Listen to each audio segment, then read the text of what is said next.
8ই আগস্টে প্রথম যখন সরকার গঠিত হয় তখন আমাদের সুপ্রিম কোর্টের কাছে একটি রেফারেন্স চাওয়া হয়। এই রেফারেন্সে সুপ্রিম কোর্ট মতামত দেন ইমার্জেন্সি বেসিসে ডক্ট্রিন অফ নেসেসিটির ভিত্তিতে একটা অন্তর্বর্তীকালীন সরকার গঠন করা। আমি মনে করি এটাই হলো বর্তমান সরকার গঠনের ক্ষেত্রে সবচাইতে বড় ভুল হয়েছে। 2024 সালের 36 জুলাই সার্বজনীন আন্দোলনের মাধ্যমে একটি সফল গণ অভ্যুত্থান হয়। দেশের সকল শ্রেণী পেশার মানুষ স্বতঃস্ফূর্তভাবে এই গণ অভ্যুত্থানে অংশগ্রহণ করে। সহস্রাধিক মানুষ এই গণ অভ্যুত্থানে শহীদ হন, 20,000-এরও অধিক মানুষ আহত ও পঙ্গুত্ব বরণ করেন।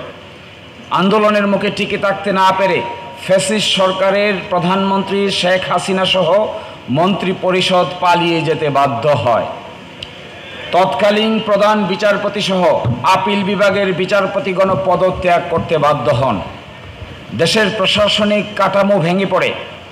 অভ্যুত্থান পরবর্তী সময়ে 5 থেকে 8 আগস্ট পর্যন্ত দেশে কোনো সরকার বিদ্যমান না থাকায় সাংবিধানিক শূন্যতার সৃষ্টি হয়। অকার্যকর হয়ে পড়ে সংবিধানের অনেক বিধানাবলী। আমরা হিসাব করে দেখেছি প্রায় 47টা বিধান সংবিধানের অকার্যকর হয়ে যায়। তন্মধ্যে 55, 56, 57, 58, 58 ক, 59, একই সাথে 65 এবং 92। এই 55, 56, 57, 58-তে আছে একটা চ্যাপ্টার, যে চ্যাপ্টারের মূল আলোচনার বিষয় হলো prime minister and the ministers. যেহেতু প্রাইম মিনিস্টার নাই, মিনিস্টার্স নাই, এক্সিকিউটিভ গভর্নমেন্ট নাই, সংবিধানের ওই অংশ পার্টটুকুর আর কোনো মূল্য নাই। এরপরে আছে 65 থেকে 92। 65 থেকে 92-এ আছে parliament, the constitution of the parliament, how the parliament will be constituted, what would be the function of the parliament, how the president will be elected, what will be the balance between parliament and the president।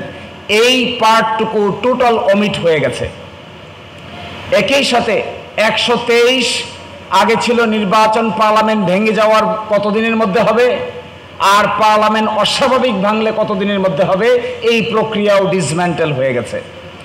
এবং একই সাথে সংবিধানের পিছন দিকে শপথ আছে যাদের, constitutional post, এই শপথগুলো অকার্যকর হয়ে যায়। ফলে এই 5 আগস্টের পরে 8 আগস্টে একটি সরকার গঠিত হয়। 5, 6, 7, 8 তারিখ সন্ধ্যা পর্যন্ত বাংলাদেশে কোনো কার্যকর সরকার ব্যবস্থা ছিল না। 8 আগস্টে প্রথম যখন সরকার গঠিত হয় তখন আমাদের সুপ্রিম কোর্টের কাছে একটি রেফারেন্স চাওয়া হয়। এই রেফারেন্সে সুপ্রিম কোর্ট মতামত দেন ইমার্জেন্সি বেসিসে ডক্ট্রিন অফ নেসেসিটির ভিত্তিতে একটা অন্তর্বর্তীকালীন সরকার গঠন করা। আমি মনে করি এটাই হলো বর্তমান সরকার গঠনের ক্ষেত্রে সবচাইতে বড় ভুল হয়েছে। এটা হলো সাংবিধানিকভাবে সবচাইতে বড় মিস্টেক। এই মিস্টেক করা উচিত হয় নাই। এই সরকার হওয়া উচিত ছিল জনগণের অভিপ্রায়ের ভিত্তিতে গঠিত সরকার। এই সরকার কোনো 106 অনুচ্ছেদ দ্বারা প্রধান বিচারপতির কাছে পাঠানো রেফারেন্সের ভিত্তিতে গঠিত সরকার ব্যবস্থা নয়, যেখানে দেশের প্রধান বিচারপতি সহ সুপ্রিম কোর্টেই কাজ করে নাই, যেখানে প্রাইম মিনিস্টার সহ মিনিস্টার্স নাই, যেখানে পার্লামেন্ট নাই, সেখানে এই ছোট্ট সংবিধান কি করে কাজ করবে, কার মাধ্যমে কাজ করবে, এই প্রশ্নের উত্তর পরবর্তীতে আছে। বর্তমান দেখেন, আমি তার পরের পার্টটুকু পড়ে শোনাচ্ছি। 8 আগস্ট 2024-এ জনগণের অভিপ্রায়ের পরম অভিব্যক্তি, সংবিধানের কথা বলা আছে পরম অভিব্যক্তি, ইংরেজিতে বলে Solomon expression of the will of the people.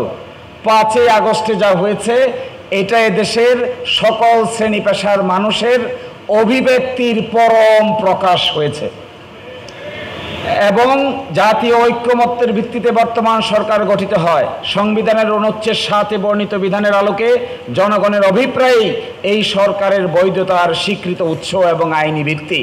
তাহলে একটা কথায় সকলকে ক্লিয়ারলি আন্ডারস্ট্যান্ড করতে হবে, এই সরকারের মূল ভিত্তি সংবিধানের 106 অনুচ্ছেদ নয়, এই সরকারের মূল ভিত্তি জনগণের ইচ্ছার চরম বহিঃপ্রকাশেই হলো সরকারের মূল ভিত্তি।